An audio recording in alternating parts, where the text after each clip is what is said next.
ಬರ್ದಿಟ್ಕೊಳ್ಳಿ ಮಗ, ಬರ್ದಿಟ್ಕೊಳ್ಳಿ. ಈ ವೀಕ್ ಯಾಕೋ ನೋಡ್ತು ಅಂದ್ರೆ ಸೀನ್ ನೋಡ್ತು ಅಂದ್ರೆ ಲಾಸ್ಟ್ ಮ್ಯಾಚ್ ನೋಡ್ತು ಅಂದ್ರೆ ಈ ಮ್ಯಾಚ್ ನೋಡ್ತು ಅಂದ್ರೆ ಯಾಕೋ ಇದು ವೀಕ್ ಆಫ್ ಟ್ವಿಸ್ಟ್ ತರ ಕಾಣಿಸ್ತೈತೆ. ಯಾಕಂದ್ರೆ ಟ್ವಿಸ್ಟ್ ಬೈ ಟ್ವಿಸ್ಟು ಕೊಡ್ತಾವ್ರೆ. ಕೆಳಗಡೆ ಅಂತವ್ರು ಗೆಲ್ತಾ ಇದ್ದಾರೆ. ಎಕ್ಸ್ಪೆಕ್ಟೇಷನ್ ಇದೆ ಯಾರೋ ಗೆಲ್ತಾರೆ ಅಂತ, ಮೇಲ್ಗಡೆ ಅವ್ರು ಗೆಲ್ತಾರೆ ಅಂತ ಅನ್ಕೊಂಡಿದ್ವಿ. ಇವತ್ತು ಡೆಲ್ಲಿ ಕ್ಯಾಪಿಟಲ್ಸ್ ಗೆಲ್ಬೋದು ಅಂತ ಅನ್ಕೊಂಡಿದ್ವಿ.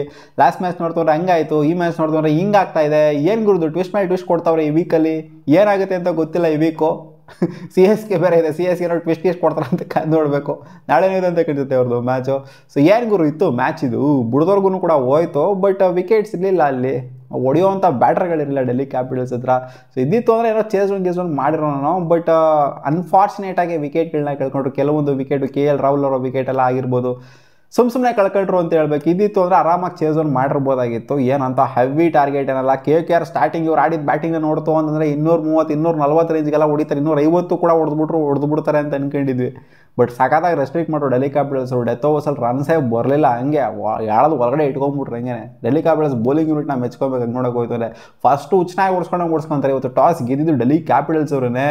ಏನು ಪೋಪ್ಲಲ್ಲಿ ಕೊಟ್ಟಿದ್ದು ಹಂಗೆ KKR ಅವರು ಆಲ್ಮೋಸ್ಟ್ ಕ್ಲೋಸ್ ಟು 80 ರನ್ ಪೋಪ್ಲಲ್ಲಿ ಹೊಡೆದಿದ್ದಾರೆ.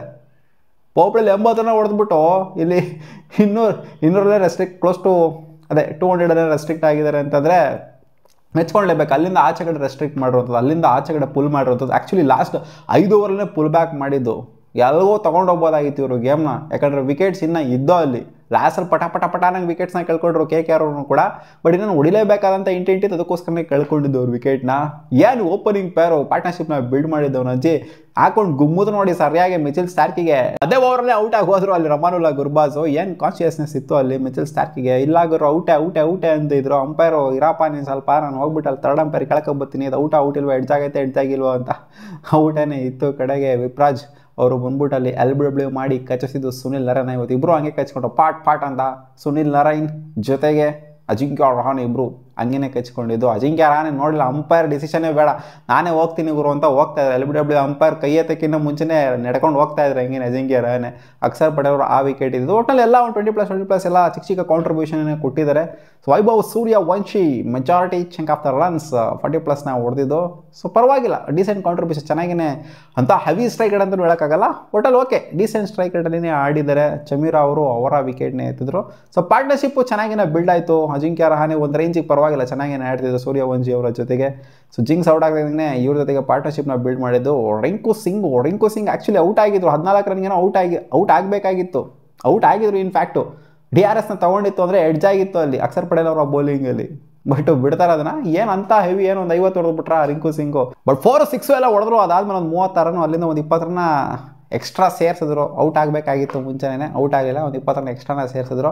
ಬಟ್ ನಾವು ಅಂದ್ಕೊಂಡಿದ್ದು ಎಲ್ಗೋ ಇನ್ನೂ ನೆಕ್ಸ್ಟ್ ಲೆವೆಲಿಗೆ ತಗೊಂಡೋಗ್ಬಿಡ್ತಾರೆ ವೈಭವ್ ಸೂರ್ಯವಂಶಿ ರಿಂಕು ಸಿಂಗ್ ಇಬ್ಬರು ಸೇರ್ಕೊಂಡು. ಇನ್ನೂ ವಿಕೆಟ್ಸ್ ಇನ್ ಹ್ಯಾಂಡು. ಈ ಕಡೆ ಇನ್ನೂ ಪವಲ್ ಅವ್ರು ಬೇರೆ ಇದ್ದಾರೆ, ಈ ಕಡೆಯಿಂದ ಆಂಡ್ರೆ ರಸಲ್ ಬೇರೆ ಇದ್ದಾರೆ. ಎಂಥ ಬ್ಯಾಟಿಂಗ್ ಯೂನಿಟ್ ಇಟ್ಕೊಂಡ್ಬಿಟ್ಟು ಇವ್ರು ಇನ್ನೂ ಟುಕು ಆಡ್ತಾರಲ್ಲ ಅವರು. ಇವಾಗ ಚಾರ್ಜ್ ತಗೊಂತಾರೆ ಅಂತ ಕಾಯ್ಕೊಂಡು ನೋಡ್ಕೊಂಡೇ ಕೂತ್ಕೊಂಡಿದ್ವಿ. ಚಾರ್ಜೇ ತಗೊಂಡಿಲ್ಲ. 16ನೇ ಓವರ್ ಮುಗೀತು, 17ನೇ ಓವರ್ನೂ ಮುಗೀತು. ಲಾಸ್ಟಿಗೆ 19ನೇ ಓವರ್ ಅಂತ ಕಾಣಿಸಿದ್ರು. ಒಂದು ಸ್ವಲ್ಪ ರನ್ಸ್ ಬಂದಿದ್ದು. ರಸಲ್ ಬಂದಾದ್ಮೇಲೆ ಸ್ವಲ್ಪ ರನ್ಸ್ ಬಂತು. ಸೊ ಲಾಸ್ಟ್ 5 ಓವರ್ ಇದೆ. ಅಂಥ ಹೆವಿ ಮಟ್ಟದ ರನ್ಸ್ ಏನು KKR ಅವರಿಗೆ ಬರಲಿಲ್ಲ. ಲಾಸ್ಟ್ ಓವರ್ ಅಂತೂ ಮಿಚೆಲ್ ಸ್ಟಾರ್ಕು ವಿಕೆಟ್ ಮೇಲೆ ವಿಕೆಟ್ 6 ಆಡ್ಬಿಟ್ರು ಹೆಂಗೇನೆ. ಜೊತೆಗೆ ರಸಲ್ ಅವರ ರನ್ಔಟು ಕೂಡ ಆಗಿದ್ದು. ರಸಲ್ ಪರವಾಗಿಲ್ಲ, ಡಿಸೆಂಟಾಗಿ ಚೆನ್ನಾಗೇ ಕಾಂಟ್ರಿಬ್ಯೂಟ್ ಮಾಡಿದ್ರು. ಕ್ವಿಕ್ಕಾಗಿ ಬಂದರು, ಕ್ವಿಕ್ಕಾಗಿ ಹೋದರು, ಕ್ವಿಕ್ ಸಕ್ಸೆಷನಲ್ಲಿ ಡಿಮಿಲ್ ಆಡಿದ್ರು. ಇಬ್ಬರು ಅಣ್ತಂದಿರು ನೋಡ್ದಂಗೆ ಇತ್ತು ಇವತ್ತು. ರೋಮನ್ ಪೋವೆಲ್ ಜೊತೆಗೆ ರಸಲ್ ಇಬ್ಬರು ಬ್ಯಾಟಿಂಗ್ ಆಡ್ತಿರ್ಬೇಕಾದ್ರೆ ದೈತ್ಯಾಕಾರದ ಮಾನವರು ಇಬ್ಬರೂ ಹಂಗೆ ಹಾಕೊಂಡು ಕಡಿತಾ ಇತ್ತು ಅಂತಂದರೆ ಇಬ್ಬರು ಏನು ಆಡೋಕ್ಕಾಗಿಲ್ಲ. ಅಂಥ ಮಟ್ಟಿಗೆ ಏನು ಆಡೋಕ್ಕಾಗಿಲ್ಲ ಪೋವೆಲ್ ಅವರು. ಬಟ್ ರಸಲ್ ಪರವಾಗಿಲ್ಲ, ಪ್ರೂವ್ ಮಾಡ್ಕೊಂಡ್ರು. ನನ್ನ ಹತ್ರ ಒಂದಿಷ್ಟು ಟ್ಯಾಲೆಂಟ್ ಇದೆ, ನಾನು ಅದನ್ನು ಪ್ರೂವ್ ಮಾಡ್ಕೊಂತೀನಿ ಅಂತ ಪ್ರೂವ್ ಮಾಡಿಕೊಟ್ರು. ಇವ್ರು ಬ್ಯಾಟಿಂಗ್ ಆಡೋದನ್ನ ನೋಡ್ತು ಅಂತಂದರೆ ಎಲ್ಗೋ ತೊಗೊಂಡು ಹೊರಟೋಗ್ಬಿಡ್ತಾರೆ ಅಂತ ಅನ್ಕೊಂಡಿದ್ವಿ. ಬಟ್ ಎಲ್ಗೂ ತೊಗೊಂಡೋಗ್ಲಿಲ್ಲ. 204 ರನ್ನಿಗೆ ಸೆಟ್ಲ್ ಆಗಿದ್ದು. ಬಟ್ 204 ರನ್ನೇ ಸಾಕಾಗಿತ್ತು ಇವರಿಗೆ ಗೆಲ್ಲೋದಕ್ಕೆ. ಯಾಕಂದರೆ ಡೆಲ್ಲಿ ಕ್ಯಾಪಿಟಲ್ಸ್ ಸೆಕೆಂಡ್ ಇನ್ನಿಂಗ್ಸಲ್ಲಿ ಬೆಟರ್ ಆಗುತ್ತೆ. ಕೆವಿನ್ ಪೀಟರ್ಸನ್ ಎಲ್ಲ ಹೇಳಿದ್ರು ಸೆಕೆಂಡ್ ಇನ್ನಿಂಗ್ಸಲ್ಲಿ ಬೆಟರ್ ಆಗುತ್ತೆ ಗುರು ವಿಕೆಟು ಬ್ಯಾಟಿಂಗ್ ಆಡೋದಕ್ಕೆ ಅಂತ. ಏನು ಬೆಟರ್ ಆಯಿತು ಏನೋ, ಇವ್ರು ಚೇಸ್ ಝೋನೇ ಮಾಡೋದಕ್ಕೆ ಆಗಲಿಲ್ಲ. ಎಕ್ಸ್ಪೆಕ್ಟೇಷನ್ ವಿಪರೀತವಾಗಿತ್ತು, ಚೇಸ್ ಝೋನ್ ಪಕ್ಕ ಮಾಡ್ತಾರಂತೆ. ಯಾಕಂದರೆ ಡೆಪ್ತು ಬ್ಯಾಟಿಂಗು ಸಾಕಾಗಿದೆ ಡೆಲ್ಲಿ ಕ್ಯಾಪಿಟಲ್ಸ್ದು. ಏನೋ ಮಾಡ್ತಾರೆ ಹಿಂಗೆ ಅಶುತೋಷ್ ಶರ್ಮಾ ಹಂಗೆ ಮಾಡಿದ್ರು ಹಿಂಗೆ ಮಾಡಿದ್ರು, ಅವತ್ತು ಹಂಗೆ ಬಂದೋಡೋದು ಎಲ್ಲ ಎಕ್ಸ್ಪೆಕ್ಟೇಷನ್ ಇತ್ತು. ಇಂಪ್ಯಾಕ್ಟ್ ಪ್ಲೇಯರ್ ಆಗಿ ಬಂದು ಅದು ಮಾಡ್ತಾರೆ ಅಂತೆಲ್ಲ. ಇವತ್ತು ಏನು ಇದು ಕೂಡ ಆಗಲಿಲ್ಲ. ಎವ್ರಿಡೇಸ್ ನೋಡೋ ಸಂಡೇ ಅಂತ ಹೇಳ್ತಾರಲ್ಲ, ಆ ಥರ ಆಗಿದ್ದು ಅಷ್ಟೇ ಇವತ್ತು ಡೆಲ್ಲಿ ಕ್ಯಾಪಿಟಲ್ಸ್ಗೆ. ಬ್ಯಾಕ್ ಟು ಬ್ಯಾಕ್ ಸೋಲು. ನನ್ನ ಪ್ರಕಾರ turning point of the match ಯಾವ್ದು ಗೊತ್ತಾ ಮಗ? KL ರಾಹುಲ್ ರನ್ಔಟ್ ಆಗ್ತಾರಲ್ಲ, ಆ ಒಂದು ಕನ್ಫ್ಯೂಷನ್ ಮಾಡಿಕೊಂಡು ಫ್ಯಾಫ್ ಡು ಪ್ಲೇಸ್ ಜೊತೆಗೆ KL ರಾಹುಲ್ ಅವ್ರು ಸ್ವಲ್ಪ ಸೈಕ್ ಆಗಿಬಿಟ್ಟು ರನ್ನ ತೊಗೋತಾರಲ್ಲ, ಸೊ ಅಲ್ಲೇ ಮ್ಯಾಚು ಒಂಥರ ಟರ್ನ್ ಆಗೋಗ್ಬಿಟ್ಟಿದ್ದು ಅಂತ ಹೇಳಬೇಕು. ಏನಂತ ಹೆವಿ ಟಾರ್ಗೆಟ್ ಏನಿಲ್ಲ, ಚೆನ್ನಾಗಿತ್ತು ಬ್ಯಾಟಿಂಗ್ ಆಡೋದಕ್ಕೆ. ವಿಕೆಟು ಇವ್ರಿಗೆ ಏನಕ್ಕೆ ಹಿಂಗೆ ಆಡಿದ್ರು ಅಂತ ಗೊತ್ತಿಲ್ಲ ಡೆಲ್ಲಿ ಕ್ಯಾಪಿಟಲ್ಸ್ ಅವ್ರು. ಇವತ್ತು ಆರಾಮಾಗಿ ಗೆಲ್ಲೋವಂಥ ಮ್ಯಾಚನೇ, ಅವಾಗ ಇರೋವಂಥ ಬ್ಯಾಟಿಂಗ್ ಯೂನಿಟಿಗೆ ಆ ವಿಕೆಟಿಗೆ ಗೆಲ್ಲೋವಂಥ ಮ್ಯಾಚನೇ ನಮ್ಮ ಮಗ. ಸುಮ್ಮನೆ ವಿಕೆಟ್ಗಳನ್ನ ಕಳ್ಕೊಂಡು ಕಾಲೆತ್ಕೊಬಿಟ್ಟಿದ್ದಾರೆ ಇವತ್ತು. ಅಭಿಷೇಕ್ ಪೊರಾಲ್ ಜೊತೆಗೆ ಓಪನ್ ಮಾಡ್ತಾರೆ ಫ್ಯಾಫ್ ಡು ಪ್ಲೆಸಿಸ್ ಇವತ್ತು ಸಕಲಾಗಿ ಕಾಣಿಸ್ಕೊಂಡಿದ್ದು 60+ ರನ್ಸ್ನ ಹೊಡೆದಿದ್ದಾರೆ. ಆಲ್ಮೋಸ್ಟ್ ಇನ್ನೇನು ಮ್ಯಾಚ್ನ ಮುಗಿಸೋವರೆಗೂ ಕೂಡ ನಿಂತ್ಕೊಂತಾರೆ ಅಂತ ಅನ್ಕೊಂಡಿದ್ವಿ. ಇನ್ನೇನು ಮ್ಯಾಚ್ ಮುಗಿಸ್ಬೇಕಾಗಿತ್ತು, ಇನ್ನೊಂದು 4 ಓವರ್ ಶಾರ್ಟಲ್ಲೇ ಪಾರ್ಟನಂಗೆ ಔಟ್ ಆಗಿದ್ದೀನಿ. ನಾನು ಹೊಡಿಬೇಕಾಗಿರುವಂಥ ಇಂಟೆಂಟಲ್ಲಿ ರನ್ಸ್ ಬೇಕಾಗಿತ್ತು, ಅಲ್ಲಿ ರನ್ಸ್ ಬೇಕಾಗಿತ್ತು ಬೇಸಿಕಲಿ, ಹೊಡೆಯುವಂಥ ಇಂಟೆಂಟಲ್ಲೇ ಔಟ್ ಆಗಿದ್ದು. ಬಟ್ ಅಭಿಷೇಕ್ ಪೊರಾಲ್ ಬಂದ ತಕ್ಷಣ ಪಾರ್ಟನಂಗೆ ಔಟ್ ಆಗಿದ್ದು. ಗಾನ್ ಕೇಸು ಬಂದ ತಕ್ಷಣ ಅನುಕೂಲ್ ರಾಯ್ ಅವ್ರಿಗೆ. ಬಟ್ ಒಂದು ಮೆಚ್ಕೋಬೇಕಾಗಿರೋದೇನು ಅಂತಂದರೆ, ಚಮೀರಾ ಒಂದು ಕ್ಯಾಚ್ನ ಹಿಡಿತಾರೆ ಅನುಕೂಲ್ ರಾಯ್ ಅವ್ರದ್ದು ಫಸ್ಟ್ ಇನ್ನಿಂಗ್ಸಲ್ಲಿ. ಅವನ ಅಜ್ಜಿ ನೆಕ್ಸ್ಟ್ ಲೆವೆಲ್ ಗುರು, next level catch, last over ಅಂತ ಕಾಣಿಸೋದು ಕ್ಯಾಚ್ ಹಿಡಿದಿದ್ದು. ಫುಲ್ ಅಂತೂ ಡೈವ್ ಆಗ್ಬಿಟ್ಟು ಹಿಡಿತಾರೆ ನೋಡಿ. 4 or 6 ಹೋಗಬೇಕಾಗಿರೋದು ಬಾಲ್, ಅವನ ಅಜ್ಜಿ ಸಿಕ್ಸ್ ಹೋಗ್ತಿತ್ತು ಅನ್ನೋ ಕ್ಯಾಚ್ನ ಬಿಡಿತು ಅಂದರೆ ಫುಲ್ ಆ್ಯಂಡ್ ಟೈಗರು. ಅದಂತೂ ಕ್ಯಾಚ್ ಆಫ್ ದ ಟೂರ್ನಮೆಂಟ್ ಅಂತ ಹೇಳಬೇಕು. ಕರುಣ್ ನಾಯರ್ ಬಂದರು. ಅಲ್ಲ ಏನು ಲಾಸ್ಟ್ 4-5 ಇನ್ನಿಂಗ್ಸ್ ಏನು ಆಡ್ತಾಯಿಲ್ಲ. ಫಸ್ಟ್ ಇನ್ನಿಂಗ್ಸ್ ಮಾತ್ರ, ಅಂದರೆ ಮೊದಲನೇ ಮ್ಯಾಚ್ ಮಾತ್ರ ಅವ್ರು ನೆಟ್ಟಿಗೆ ಆಡಿರೋದು. ಇನ್ನು ಮಿಕ್ಕಂಥ ಮ್ಯಾಚ್ಗಳೇನು ನೆಟ್ಟಿಗೆ ಆಡ್ತಿಲ್ಲ. 4 ಇನ್ನಿಂಗ್ಸ್ ಇದೇ ಥರನೇ ಆಡಿದ್ದಾರೆ, ಬೇಗ ಔಟ್ ಆಗಿದ್ದಾರೆ. ಈ ಥರ ಆಯಿತು ಅಂದರೆ ಕೂರಿಸ್ತಾರೆ ಅಷ್ಟೇ ಸುಮ್ಮನೆ ಕರುಣ್ ನಾಯರ್ಗೆ. ಫಸ್ಟ್ ಮ್ಯಾಚ್ ನಾವು ಹಂಗೆ ಫುಲ್ ಹೆವಿ ಬಿಲ್ಡಪ್ ಆಗೋಗ್ಬಿಟ್ಟಿದ್ದು. ಕರುಣ್ ನಾಯರ್ ಹಂಗೆ ಹಿಂಗೆ ಅಂತೆಲ್ಲ ಆಪರ್ಚುನಿಟಿ ಸಿಕ್ಕಿದೆ ಗುರು, ಅದನ್ನು ಗ್ರ್ಯಾಬ್ ಮಾಡ್ಕೊಬೇಕು. ನಾಯರು ಈ ಕಡೆ ಆನ್ ಸೈಡ್ ಎಳೆಯಕ್ಕೆ ಹೋಗ್ಬಿಟ್ಟು ಎಲ್ಬಿಳಿ ಆಗ್ಬಿಡೋದ. ಅಂಪೈರ್ ಅದು ಏನಕ್ಕೆ ಕೊಂಡ್ರೋ ಕಣ್ಣಿಗೆ, ಅದು ಪ್ಲಮ್ ಇನ್ ಫ್ರಂಟ್, ಅದು ಗೊತ್ತಾಗಿತ್ತು ಕರುಣ್ ನಾಯರ್ಗೂ ಕೂಡ. ಅದು ಆಮೇಲೆ DRS ತಗೊಂಡು ಅದು ಹೇಳ್ಬೇಕಾಗಿತ್ತು ಅಷ್ಟೇ, ಫೈನಲ್ ಡಿಸಿಷನ್ ಔಟ್ ಹೋಗಪ್ಪ ರಾಜ ಅಂತ. ಅಲ್ಲಿ ಮಿಡಲ್ ಸ್ಟಂಪಿಗೆ ಹೊಡಿತೈತೆ, ಅಂಪೈರ್ ನಾಟ್ ಔಟ್ ಕೊಟ್ಟವ್ರೆ. ಅಲ್ಲಿ ಏನು ಹೇಳ್ತಾರೆ, KL ರಾಹುಲ್ ಅವ್ರದ್ದು ಡೈರೆಕ್ಟ್ ಹಿಟ್ಟಲ್ಲಿ ಡೈರೆಕ್ಟ್ ಹಿಟ್ ಆಗಿರಲಿಲ್ಲ ಅಂದರೆ ಏನೋ ಅದು ನಾಟ್ ಔಟ್ ಆಗಿರೋದೇನೋ, ಅದೇನೋ ಗ್ಲೌಸಿಗೆ ಬಿದ್ದು ಎಳೆಯೋ ಅಷ್ಟೊತ್ತಿಲ್ಲಾರು ಆಗಿರೋದೇನೋ. KL ರಾಹುಲ್ ಒಳಗಡೆ ಖಂಡಿತ ಬಂದಿರ್ತಿರೋ. ಬಟ್ ಡೈರೆಕ್ಟ್ ಹಿಟ್ಟು ಸುನಿಲ್ ನಾರಾಯಣ್ ಹೊಡೆದಿದ್ದು ಬಯಲ್ ಎಗರದೇ ಇದ್ದಂಗೆ.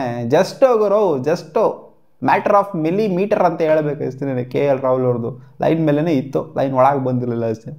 ಔಟ್ ಆಗ್ತಾ ಇದ್ದಂಗೆ ಈ ಕಡೆಯಿಂದ ಮೊದಲು ನೋಡಿಲ್ಲಿ ಸ್ಟಪ್ಸ್ ಅವರ ವಿಕೆಟು ಪಟ್ ಅನ್ನಂಗೆ ವಿಕೆಟ್ ಇಟ್ಬಿಡೋದ ಗುರು, ಪಟ್ ಅನ್ನಂಗೆ ಎತ್ಬಿಡೋದ ವಿಕೆಟು ಒಂದೇ ಓವರಲ್ಲಿ. ಸುನಿಲ್ ನರೇನು ಅಲ್ಲೇ ಟರ್ನ್ ಆಗಿದ್ದು ಮ್ಯಾಚು. ಅಕ್ಷರ್ ಪಟೇಲ್ ಸಕಾಲಾಗಿ ನಿಂತ್ಕೊಂಡು ಆಡ್ತಾಯಿದ್ರು. ಅಕ್ಷರ್ ಪಟೇಲು ಇವತ್ತೊಂಥರ ಮೈನ್ ಪಿಲ್ಲರ್ ಆಗಿ ನಿಂತ್ಕೊಂಡಿದ್ರು.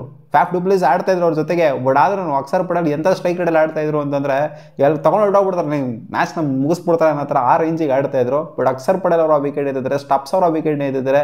ಎರಡೂ ಕೂಡ ಒಂದೇ ಓವರಲ್ಲೇ ವಿಕೆಟು. ಸುನಿಲ್ ನರೇನ್ ಇರ್ತಿದ್ದು ಅಲ್ಲಿ ಇನ್ನೂ ಪುಲ್ ಬ್ಯಾಕ್ ಆಗೋಯ್ತು. KL ರಾಹುಲ್ ಅವರ ರನ್ಔಟ್ ಒಂದು ಜೊತೆಗೆ ಒಂದೇ ಓವರಲ್ಲಿ ಈ 2 ವಿಕೆಟ್ ಬೀಳ್ತಾ ಇದ್ದಂಗೆ ಫುಲ್ ಪುಲ್ ಬ್ಯಾಕ್ ಆಗೋಗ್ಬಿಡ್ತು ಗೇಮ್ KKR ಕಡೆ.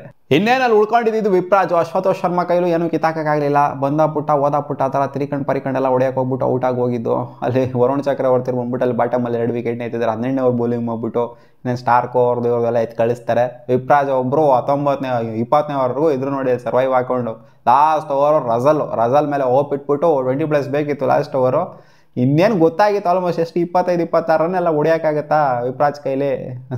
ಆದರೂ ಟ್ರೈ ಮಾಡಿದ್ರು ಅವರು ವಿಪ್ರಾಜು. 38 ರನ್ ಹೊಡೆದಿದ್ದಾರೆ, ಟ್ರೈ ಮಾಡಿದ್ರು. ಬೇರೆಯವ್ರ ಜೊತೆ ಇವ್ರ ಜೊತೆಗೆ ಇನ್ನೊಬ್ರು ಯಾರು ಬ್ಯಾಟರ್ ಸಾಕಾಗಿರೋ ಅಶುತೋಷ್ ಶರ್ಮನೋ ಇವರು ಯಾರು ಇದ್ರು ಅಂದರೆ ಫ್ಯಾಫ್ ಡು ಪ್ಲೆಸಿಸ್ ಇತ್ತು ಅಂದ್ರೂ ಕೂಡ ಏನೋ ಒಂದು ಆಗಿರೋದೇನೋ ಮ್ಯಾಚು. ಸೊ ಅಲ್ಲಿ ನಿಂತ್ಕೊಂಡು ಎಲ್ಲ ಪಟ ಕ್ವಿಕ್ ಸಕ್ಸೆಷನಲ್ಲಿ ವಿಕೆಟ್ಸ್ನ ಕಳ್ಕೊಂಡ್ರು ನೋಡಿ. ವಿಕೆಟ್ಸ್ನ ಕಳ್ಕೊಂಡಿದ್ದೇನೆ ಇವರಿಗೆ ಮೇಯ್ನಾಗಿ ಬಿತ್ತು ನೋಡಿ ಅಲ್ಲಿ ಗೂಟ. ಮೇಯ್ನಾಗಿ KL ರಾಹುಲ್ದು ಆ್ಯಂಡ್ ನರೇನ್ ಅವ್ರು 2 ವಿಕೆಟ್ ಇದ್ರಲ್ಲ ಅದೇನೆ ಕಂಪ್ಲೀಟ್ ಚೇಂಜ್ ಮಾಡಿ ಬಿಸಾಕ್ತು ಮ್ಯಾಚ್. ಅಲ್ಲಿಂದ ವಿಕೆಟೇ ನಿಲ್ತಿಲ್ಲ ಇವರಿಗೆಲ್ಲ. ಪಟ ಅಲ್ಲಿಂದ ಪಾರ್ಟ್ನರ್ಶಿಪ್ಪೇ ಬಿಲ್ಡ್ ಆಗಿಲ್ಲ. ಪಟ ನಂಗೆ ವಿಕೆಟ್ಸ್ನ ಕಳ್ಕೊಂಡಿದ್ದು.